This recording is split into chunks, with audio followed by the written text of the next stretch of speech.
Hi everybody, my name is Martin Hill and today I want to make a video and ask the question, why is Nigel Farage so popular? What makes him believable, engaging? Why are the British people listening to him? Not all of them like him, but why are they all listening to him?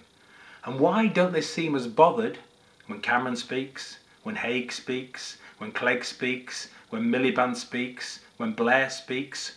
What has Nigel Farage got that is lacking in these others? I don't want to make this video too political. It's more to do with who they are as a person, how they speak, the way they speak. But obviously there will be a few political things get thrown in the mill throughout the video. It's inevitable. But let's first have a look at Nigel Farage. Look.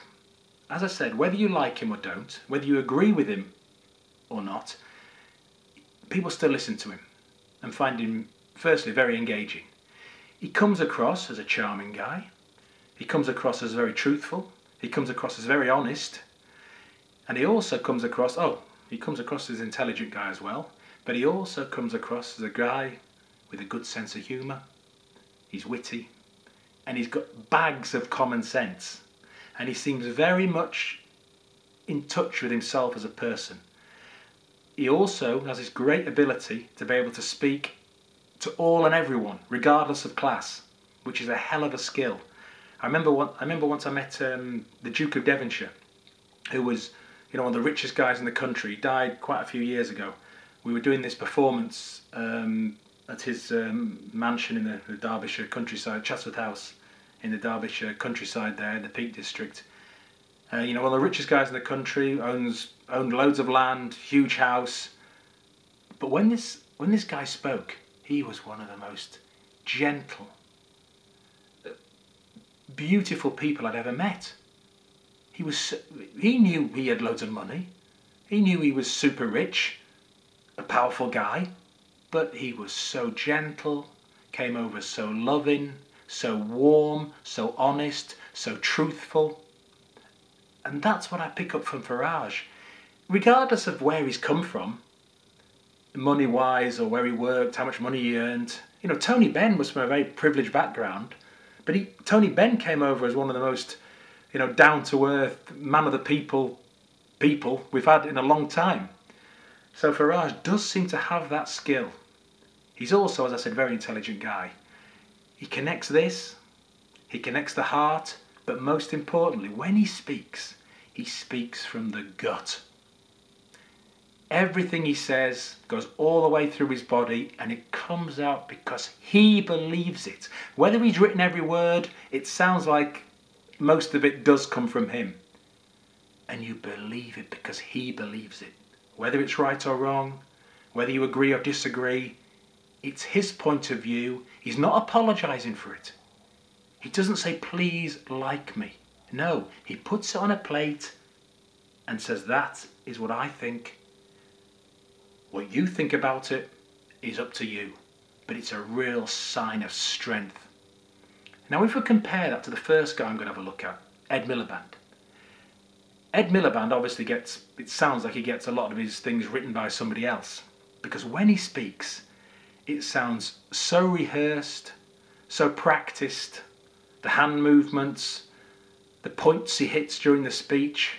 He tries to care too much. He thinks if he cares, or he shows he cares too much, then people will like him. He's still trying to be liked. He's still not comfortable with himself. You have to be at one with yourself, and then you can start from that point of view. But he's saying, like me, please like me, please like me, British people, please, please, I care for you, and we're going to help you. He's almost pleading with people. Instead of, let's say it's a normal sentence, we're going to get the British people working again. I promise to you, everybody, I promise to you, we're going to get the British people working again. That is my promise to you. Whereas Miliband will say, my promise to you is we're going to get the British people working again. Working again. He does all these little peaks. Working again. I care for you. I care for you. But it sounds like he doesn't care for you, and he doesn't care for them. He's just overdoing it. He needs to connect with himself first, or he ain't got a chance. If you look at Cameron, now Cameron actually is not a bad speaker. He comes over, Cameron, as, I mean, Farage and Cameron are probably from quite a similar class, but whereas Farage can mix with any class and they feel very comfortable with him, Cameron still seems very set in the class he's from. So people can't quite get used to him and they feel uncomfortable. He comes over as over posh, and sometimes when he speaks he gets posher and posher and posher and posher as he speaks, and by the end he's just trying to prove that I'm a very posh guy. But people have gone by then. You know, he looks a little bit like a spoilt boy still, and people don't quite get him. But he's not a bad speaker, but they don't quite get him. We look at Clegg. Now Clegg has got a nice middle note when he speaks, I think, and he used to be better. I think what happened to Clegg, the big one with the student loans, destroyed him. You know, when he went back on his word, I think he lost his confidence. And now he knows people don't really trust him, and he's just spiraled down. And what he's tended to do, as he spiraled down more, he's relied on false hand gestures more. And now he tries to put his hands, a bit like Tony Blair used to do, all like this. I'm telling you now, and I'm going to put my hand there now as I'm telling you, and people will think I'm being very strong doing this. But again, for me, it comes over as a weakness because it looks rehearsed and practiced. But Clegg's problem, as I say, is more to do with the student loan thing. I think as a politician, people just don't believe him anymore. Then if we look at a couple of the other people on the outside, on the fringes, we've got William Hague. Now William Hague, they say, is a great speaker. Oh, some politicians love him. They say he's so witty and you know, one of the greatest speakers there in the House. Personally, I find it tedious. I think, again, on a political note, one of William Hague's big problems why people can't connect to him, he keeps talking about war. People don't realise, he doesn't realise that war's not trendy these days.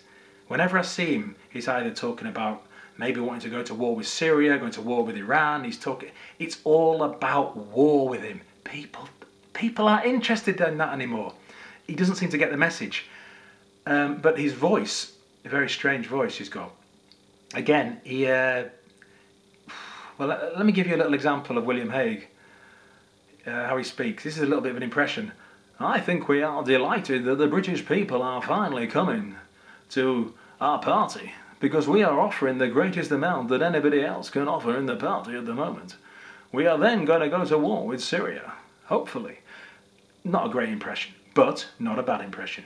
But it's a very strange voice. Again, it doesn't really connect. We are in touch with the people. No, we are in touch with the people. It's simple. We are in touch with the people, and we hope the people come to us and accept us as a party. We are in touch with the people. The people. Who are the people? It just overdoes it. A bit like Miliband does. There's too much going on, and people don't believe him, and they don't want the war speech stuff. Then you look at someone like Blair. Now, Blair didn't really used to say anything. People said about Blair, he's a great politician. Oh, one of the greatest politicians. Again, a war man. People are sick of war. They've had enough. They don't want to hear this nonsense. You know, we know all the lies that have gone on. But when Blair is asked a question, he actually says very little. And again, he does a lot with his hands. So somebody might say to Blair, why did you go to war in Iraq? And Blair will go, you know, I mean, well, you know, come on. I mean, you know, Iraq was there and, you know, we were here and, you know, I mean, come on. There's about 15-20 seconds gone and he said absolutely nothing. And people say he's a great politician. But for me, there ain't nothing going on there. So this video is about Nigel Farage, and I hope I've mentioned a few people there that don't get their message across, and how Nigel Farage does get his message across. Now what Nigel tends to do, he just says it as it is. It's spontaneous. Thank you for coming this evening. He puts a few jokes in there. The speech patterns are great. He hits it when he needs to.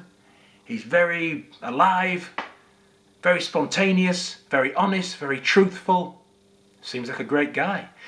If you walked into a pub and there was Tony Blair in that corner with a group of friends, there was William Hague in that corner with a group of friends, there was Ed Miliband, maybe with his brother David Miliband as well, in that corner with a group of friends. There was Clegg in that corner with a group of friends, and just behind them, Cameron, and then just in a little group here was Nigel Farage with a group of his friends.